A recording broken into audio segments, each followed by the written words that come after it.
he is laughed at. But let him give the name Huxley or Tyndall. Tyndall was a famous Irish physicist who at the time was famous as a popularizer of science, and it is swallowed without salt. So one of the things about Vivekananda is, in India he is known as famous for his rationalism, but in America he was also famous for his rationalism, but a rationalism that was willing to critique science and scientific polemics. He saw that scientific debate, as much as religious controversy, could be pervaded by metaphor, bias, and prejudice. Science was part of the synthesis he created, but it was not an end in itself.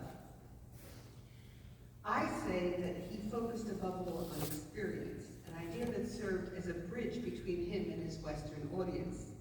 As idealists who had rejected both conventional Christianity and reductive positivism, they were enthralled by what they called the new sciences of mind, emerging in psychology and anthropology, and on the more popular end, in spiritualism and theosophy. And they turned to Vivekananda to hear his insights on perception, states of meditation, and what he called superconsciousness.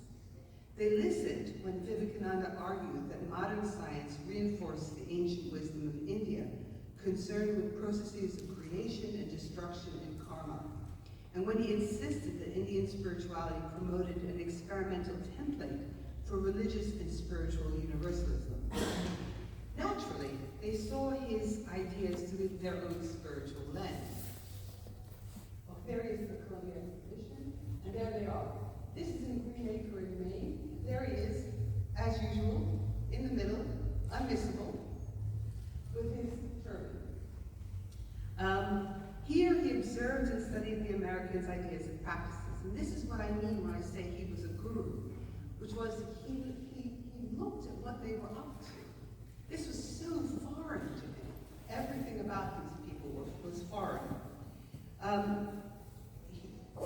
He already knew of theosophy, of course, from India, but was intrigued by Christian Science. The idea that humanity's suffering was more than what the founder of Christian Science called waking dream shadows, a description strikingly like the Maya of Vedanta. He said they were Vedantists, bad Vedantists, but Vedantists nonetheless.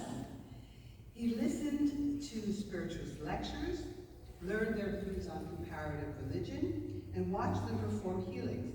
I think the picture is, I don't know what you think of the picture, but the picture is so interesting to me because they all look so uptight. He looks so relaxed in comparison, and they look very nervous sitting on the ground, but of course he's not. And it's here that he gives his first lectures on yoga, because he was obsessed by the way they looked so brittle, and he wanted them to learn how to move their bodies. It's fascinating, isn't it? Okay. He liked them, but thought they were dry, that's the word he used, and physically brittle. For this reason, he gave his yoga's first lessons under the Swami's pine. It's been cut down, I found out, when he hoped to bring insight and physical suppleness to an inflexible and virtuous spiritual world. He thought they were virtuous. He thought they were more virtuous than his Indian counterparts. Experience was so important to both Vivekananda and his audiences everywhere because it shifted attention away from the intellect and sacred texts to connections between individuals and the divine. Experience was central to the semi-literate Ramakrishna, who would prioritize his mystical experiences even over the Gita, and in William James's varieties of religious experience that changed the study of comparative religion and psychology. By underscoring experience, everyone spoke of their inner world, subjective understandings, and embodied awareness. So Vivekananda taps into this shared possibility through the notion of experience. Okay, I'm going to ask again, are you all with me? Good. Is the microphone not, am I not, is that better? Yeah, okay. Closer. Okay, everybody. Is that better? Yeah, all right. Good, all right. They were also impressed because in contrast to Christian missionaries, he sought no converts. Imagine in the 1890s, somebody who's not trying to convert. That's what they do. So they assume that's what he wants to do, but he doesn't do that. He distances himself from church building while creating Vedanta societies. He wanted instead to make, and this is the famous quotation, the Methodist a better Methodist, the Presbyterian a better Presbyterian, the Unitarian a better Unitarian. He could not compete with the established Christianity, nor did he want to. He sought instead to exemplify the tolerance that for him was the essence of Hinduism, describing India's welcome of Jews after the destruction of the Second Temple of Jerusalem and the embrace of fleeing Zoroastrians. Now, of course, he didn't talk about other aspects of Indian society which were not tolerant, okay? But here he talked about this aspect. He therefore presented spiritual India as the eternal refuge, a land of tolerance that contrasted with Western fanaticism. This portrayal, which necessarily set aside growing intercommunal rivalry between Hindus and Muslims, as well as, untouchability, and ignored Pandita Ramabai's critique of Hinduism as inherently misogynistic. We have to remember that many of the women that he spoke to, especially in New England, were exactly the women who were also had come to listen to the lectures of Ramabai. So he was, in a sense, trying to shift her vision of India. He essentialized Hinduism as this vision of Hinduism was central to his nationalism as it was to his internationalism.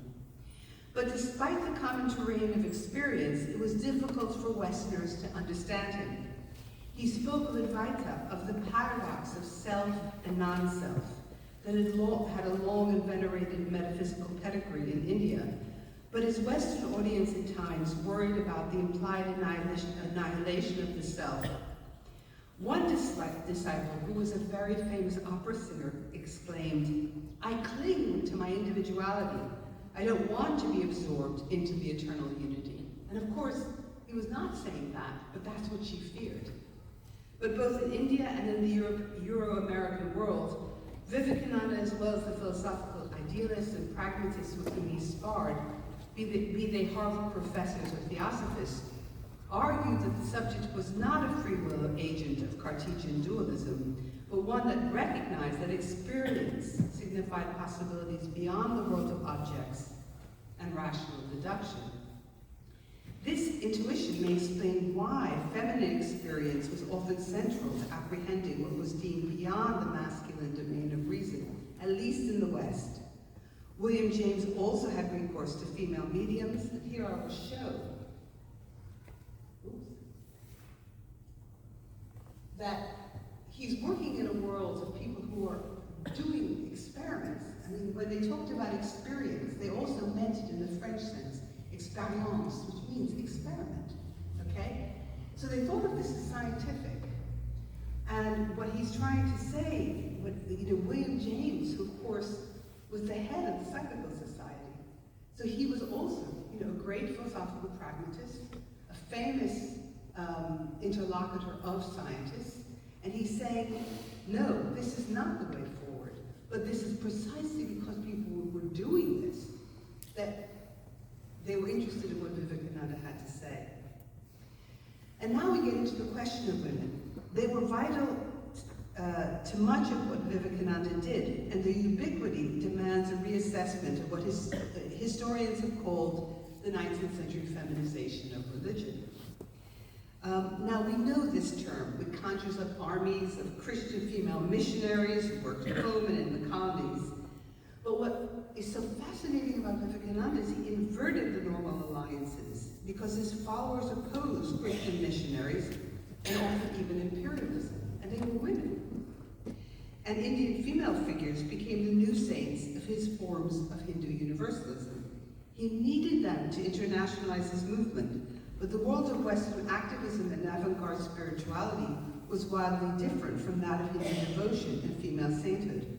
The profound contradictions of such alliances were not easily erased. Nonetheless, these women were crucial to creating worldwide Vedanta and disseminating yoga, and vital to promoting a vision of India as the world's spiritual teacher. Indeed, Vivekananda's relationship to these women's worlds was central to all that he did.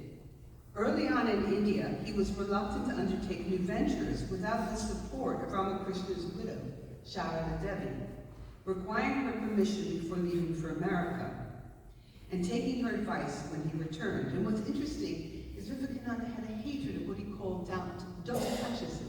He hated aspects of caste that were exclusive, and excluded through too much emphasis on notions of pollution and purity. And yet, she was so holy to him that when he came back to India in 1898, he bathed before visiting her. So it's the one person. Women taught him about American Christianity, and he was struck by their moral and intellectual independence. Even if later he became critical of what he condemned as their spiritual superficiality, and links to Harvard academics and New England theologians. And here we have a picture of Sarah Bull, Vivekananda's calm mother. She was very important, not only for bankrolling much of his enterprises, but also for the spiritual effect that she had on the early movement. I went to Norway to see where her home, her summer home was. She was the wife of a very famous violinist, who was probably the most famous violinist after Paganini. So, and what's so interesting is that she was also, in her way, a great nationalist for small nations, because it was the period in which Norway was seceding from Sweden. So it's very interesting. There's a political dimension, too, to what's going on. She sees Norway as being colonized. Fascinating. Okay.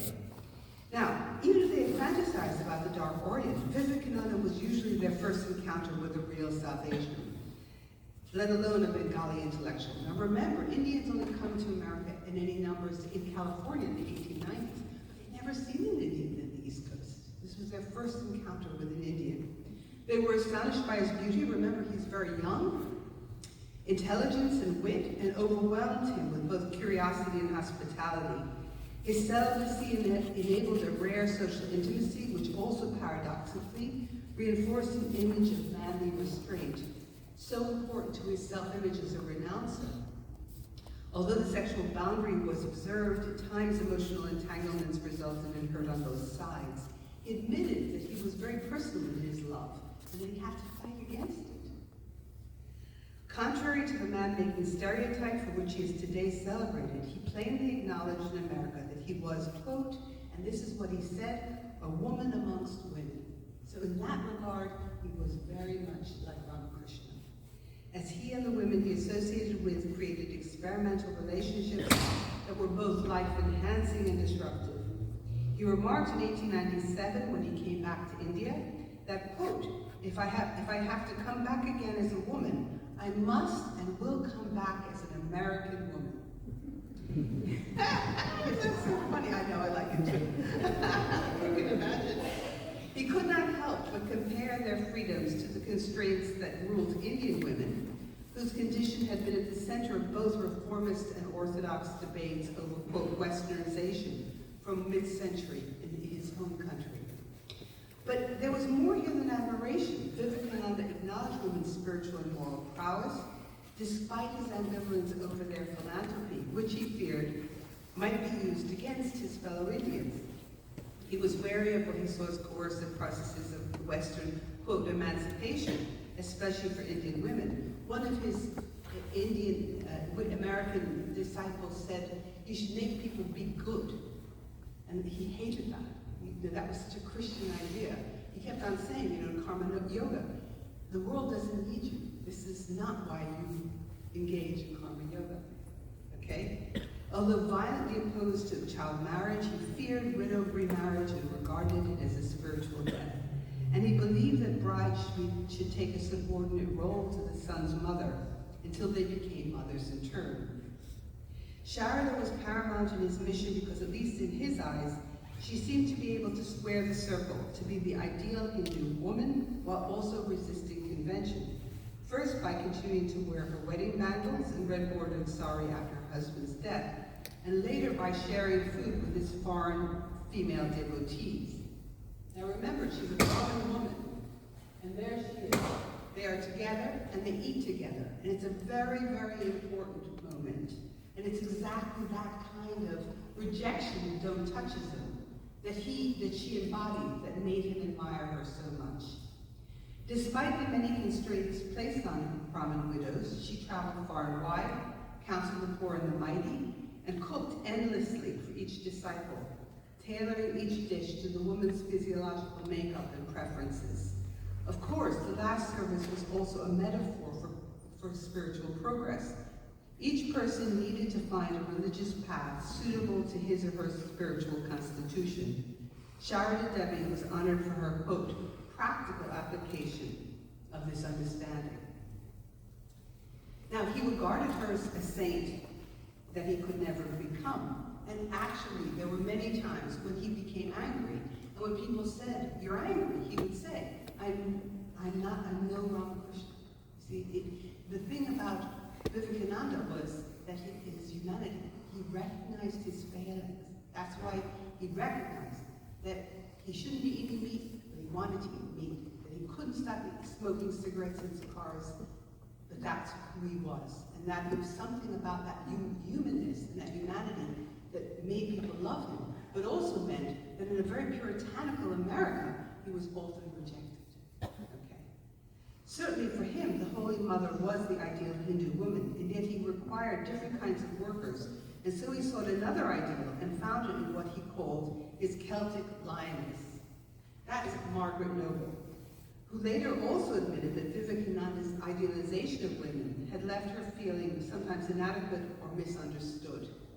Nevertheless, she prided herself on becoming a Hinduized European who both embodied his synthesis and extended it. Of Scotch-Irish descent and an educator in London's avant-garde, she followed him to Calcutta, where she connected and collaborated with other global intellectuals, Tagore, the Japanese art historian and Pan-Asianist Okakura Kakutsu, and of course the Japanese Bose, with whom she created a kind of Vedantic science. And without that, without Nivedita and without Vivekananda encouraging her to do so, he would not have created his early works on Vedantic science. He christened her the dedicated one, or Sister Nivedita, and she took on the task both of articulating his world's significance and embedding aspects of his theology into a nascent Indian nationalism. Now, I would say that she, much more than Vivekananda, believed in the national ideal. And because he would get angry at her when she suggested that she was, quote, the most loyal English woman that ever breathed in this country. He railed at her and called such patriotism a sin, implying that such love of country was an unworthy attachment. Other times, however, his talk of the sacred motherland suggested that he shared this dangerous love of country. She believed that he exemplified the national idea, but was not its spokesman, that she takes it on. This is, I find, very interesting. A role that she valued very much. And although he often spoke of man-making and the Kshatriya force, she formulated these ideas in her pamphlet called Progressive Hinduism. That's not his, that's hers. And it came out in 1905 when he was already dead. That's 3 years later. And it was during Swadeshi that the volume comes out. It has such impact on famous freedom fighters like Aurobindo. For Vivekananda, or so she claimed, she was his, quote, best into the making, Annie Best, the famous feminist and socialist. And she reshaped his message when he re-embraced Kali worship openly in 1898 on a pilgrimage to Kir Bhawani. While there he wrote about the goddess, in which he discussed Kali's infinite darkness, destructive power, and love of madness. When he returned from this journey, he seemed to withdraw and was no longer interested in, quote, doing good. Even told her that, quote, patriotism was a mistake. And I'm telling you all this because I want you to recognize that there are periods where he really rejects the national idea because of his universalism, but also because he's a sannyasi and he thinks it's an evil attachment. I have more to say about this and about Nivedita's fear of the non-self that he embraced at this crucial moment of his life story. very important. I will suggest that her fear and incomprehension were later transformed into an appreciation of Kali's power, as Nivedita became the goddess's Western spokeswoman. The lectures and later book on Kali were her own, though it seems that Vivekananda looked them over. And what's really interesting was that he wanted her to change things. And when he asked her to change them, he didn't ask her directly, he asked her indirectly. And she said, I will change them if he asks me. But he never did. He let her write the book as she wanted it. After all, Kali worship horrified the Brahmos and was deemed by many others to epitomize the, quote, lower primitive levels of Hindu worship. She even spoke in Kaligat, where baby goats are sacrificed to the mother, and stated that the great glory, quote, of this mother worship lies in its bestowal of manhood. This remark apparently inverted Vivekananda's relationship to Kali, in which he had been withdrawn, and he sits in Kali's lap as a baby. At other moments, he accepted the need to be the manly protector of the goddess. So it's again that duality that he plays with. Here was another inversion of the binary that he sought to unify. He wrote in 1899 to a brother disciple, quote, I am the servant of the mother, and you are all servants of the mother. Fear not, victory to Kali. And as I said, for people like Aurobindo and Bipin Chandrapal, the book recast Kali from being a symbol of national degeneration into an icon of national dynamism. They thought it her greatest contribution.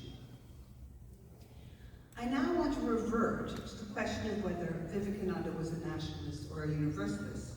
Certainly, his message altered according to his audience. And it's hard to ignore this. In the West, he emphasized universality, insisting that Christians recognize the world's diversities. In India, he spoke of the Gita and the biceps, and hence seemed more of a nationalist, especially in Indian settings.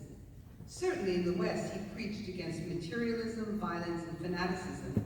His nationalism, if it was that, focusing on the tolerance of Indian society, that was integral to Hindu universalism. At the same time, he introduced yoga to draw Westerners away from the values of muscular Christianity, from the hardness of their minds and bodies, to teach them the sweetness of worship and of devotion.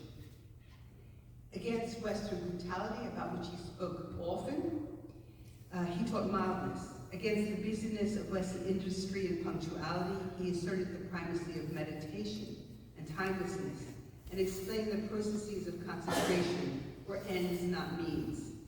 He did not seek miraculous cure like Christian scientists, but advised instead perseverance and discipline in search for transcendence. And to achieve his ends, he scolded, a habit which the Western women found hard to bear. He was not sensitive to the gender dynamics of their interaction, even as he counseled robustness to women and men equally. And I think that's a very interesting point. He wanted the women to be strong too, even though he used the phrase man-making. But beside the scolding, he also encouraged, and above all listened. He personalized his teaching. Despite his socially conservative views of women, he was deeply attentive to their spiritual and emotional needs. So if this was his technique in the West, in India it was rather different. Here again, the vision of nationalism and universalism was in play, but differently. He wanted to end what he saw as Indian timidity, to shift attitudes of subservience and fear, and above all, to resist needless imitation. And I think this question of imitation is fascinating. When he was young and traveling across the breadth and length of India, he took 2 volumes with him. He took the Gita and a chemist's Imitation of Christ with him. The latter was a 15th century text that urged Christians to withdraw from the world in search of spiritual growth. This was the pietistic tradition within Christianity. And he extolled it precisely because it indicted the contemporary arrogance of ill-informed British missionaries, which he called, the program, the violence of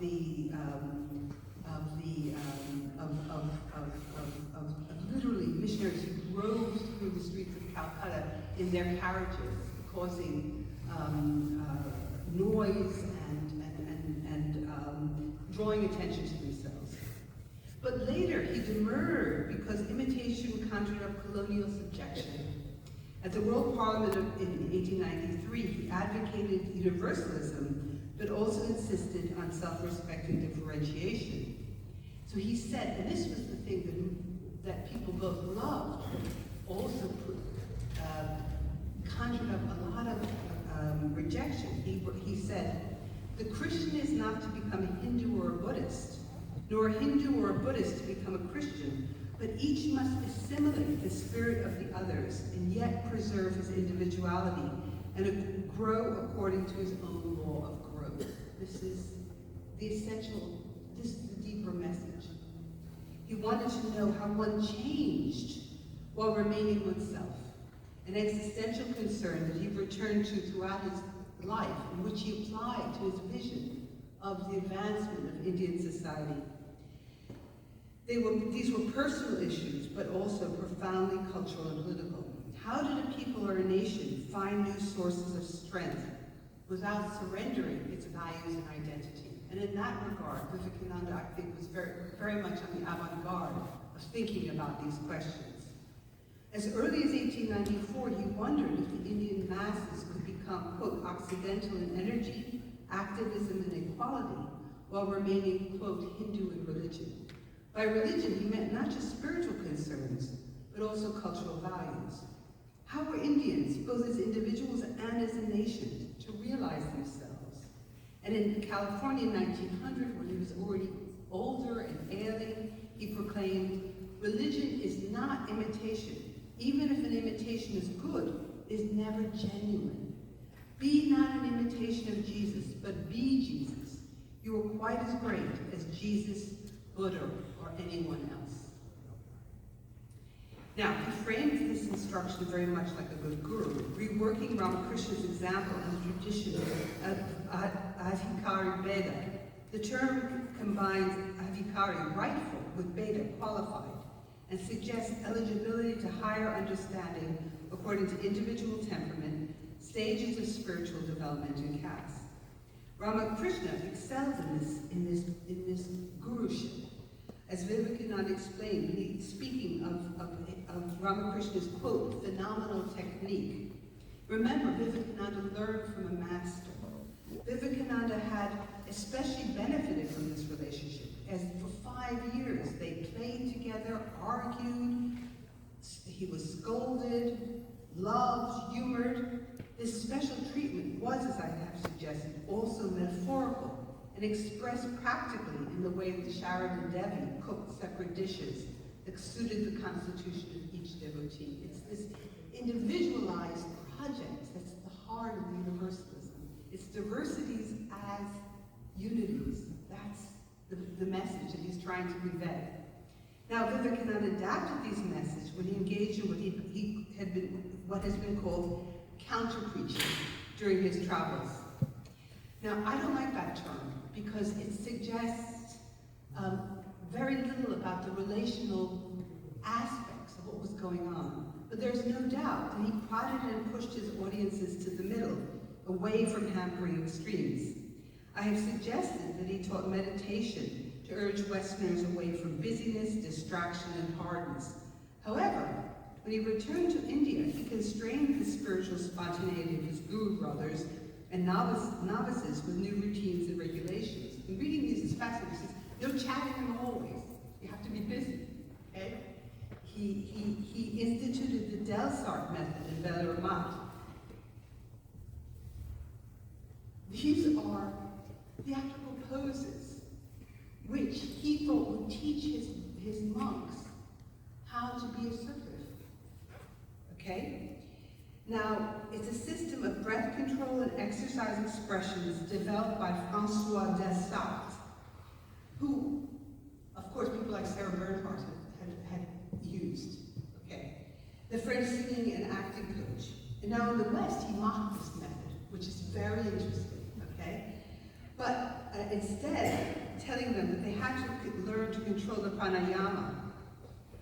He even joined these exercises in India at the early days with dumbbell training to deepen the emotional and physical endurance of his monks. This was unheard of in India. This example was a perfect instance of Adhikari Vedanta work. It seems that in instituting the exercises and the demanding training, he advanced a nationalist masculinity. But he was equally stern in recommending meditation and yoga among his Western audiences. In this way, he sought to achieve a kind of global balance in spiritual and physical strength.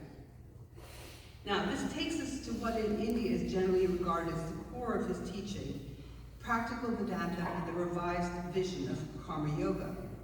Now, the word practical conjures up many of the cliches of American influence. For Vivekananda devised the term when philosophical pragmatism, the idea of dealing sensibly and realistically with real-world problems, became almost a secular religion in America. He deployed it in a way that fought against Western stereotypes of Indians as, quote, natural metaphysical natures, and involved concurrently with his disgust for what he called don't-touchism.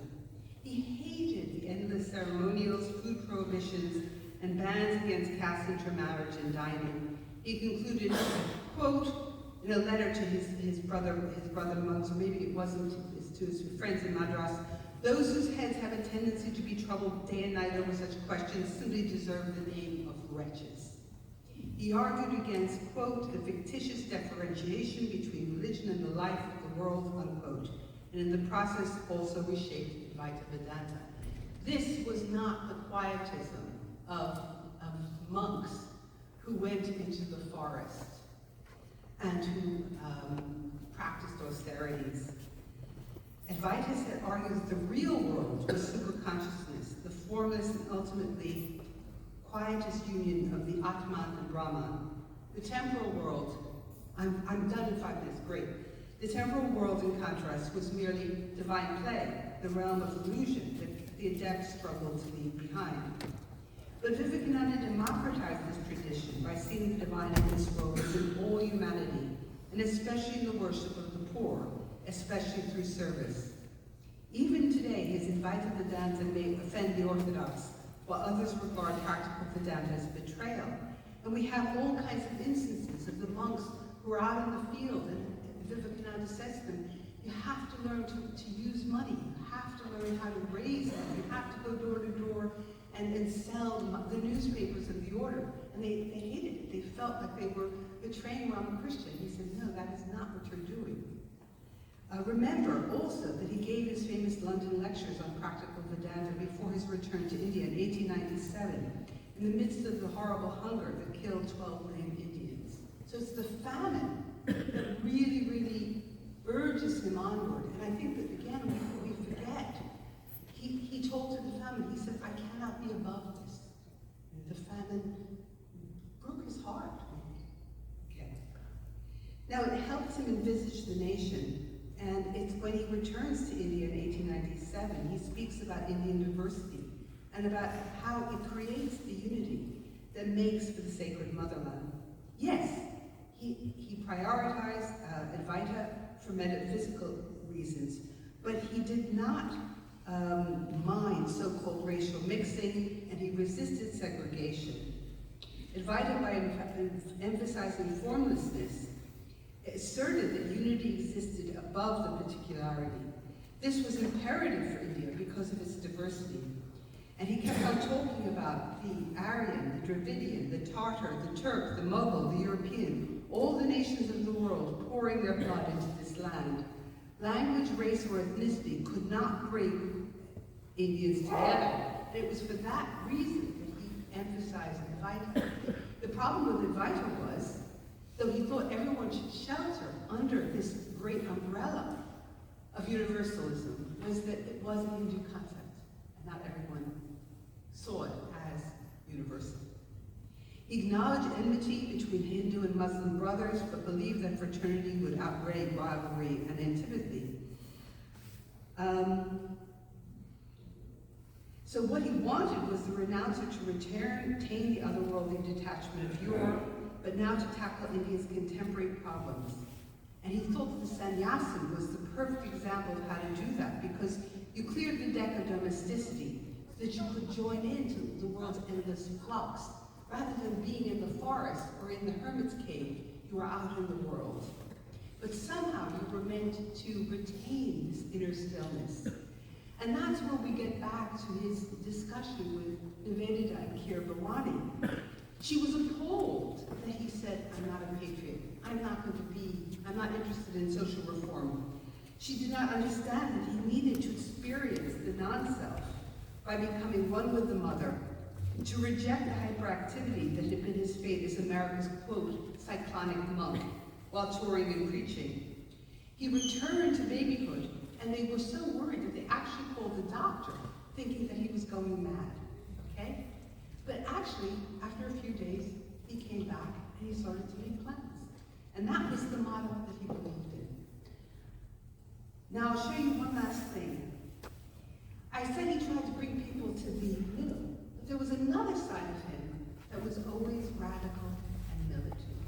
And he showed this dimension to his Western acolytes when visiting the dungeon cages of Mont Saint-Michel in Normandy and Vivekananda. And he said to them, what a wonderful place to meditate. I mean, these were cages, these were terrible places in the darkness. These were designed for political prisoners who opposed Bourbon absolutism during France's Ancien regime, and he readily focused on the parallel with British oppression. He advocated the marshalling of vital energy against tyranny, and revealed how the deepest renunciation could also encompass the highest activism, a paradox that he had elaborated in Karma Yoga and demonstrated personally when he first metaphorically sat in the lap of Kali before re-engaging in the struggle to awaken his homeland. And it's that example that we see with Aurobindo when he was awaiting trial in 1908 in prison. Vivekananda appeared in a vision and urging his comrades to follow a yogic form of revolutionary asceticism, a new kind of lila that enabled self-control, moral strength, and physical prowess to counter British hegemony. Mostly, I would argue, Vivekananda pulled his hearers away from extremes, but he retained this militant edge vital to his vision. This militancy intermittently sprang into prominence and explains why, over a generation ago, it drew the people to socialism on the left, and today also inspires the more radical on the right. For all these reasons, Vivekananda, in my view, remains a movable feast, intensely provocative, undoubtedly significant, but infinitely faceted. His life is one of preparation, since he died at 39. We forget that he was so young when he died. We are content to unknowability about what his future course might have been. Thank you, everybody.